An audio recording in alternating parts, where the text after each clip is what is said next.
கிபி 1323ஆம் ஆண்டுல படையெடுத்த டெல்லி சுல்தானிய அரசரான முகமது பின் துக்ளக்கோட தளபதி உலுக் கான் மதுரையை கைப்பற்றி டெல்லி சுல்தானிய பேரரசோட ஒரு மாகாணமா இணைச்சாரு. இதோட மதுரையில பாண்டியர்களோட ஆட்சி முடிவுக்கு வந்துச்சு.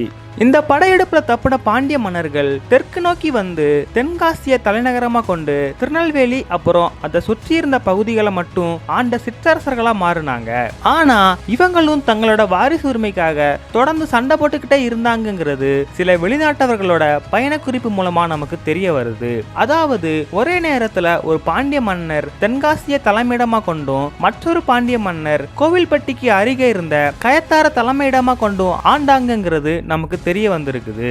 இந்த தென்காசி பாண்டியர்களும் சுமார் 200 ஆண்டுகள் சிற்றரசர்களா ஆண்ட நிலையில மதுரை நாயக்கர்களோட எழுச்சி காரணமா வரலாற்றுல இருந்து மறைஞ்சு போனாங்க. அதாவது கிபி 1618ஆம் ஆண்டு வரை ஆண்ட வரகுணராம குலசேகர பாண்டியனே கடைசி மன்னனா கருதப்படுறாரு. அதுக்கு அப்புறம் வந்த பாண்டியர்கள் பத்தி இதுவரை எந்த தகவலும் கிடைக்கல. பல ஆய்வாளர்களும் மதுரை நாயக்கர்களோட படையெடுப்பு காரணமாகவோ அல்லது வாரிசு இல்லாத காரணத்தாலேயோ பாண்டிய அரச வம்சம் முடிவுக்கு வந்திருக்கலாம்னு நம்புறாங்க.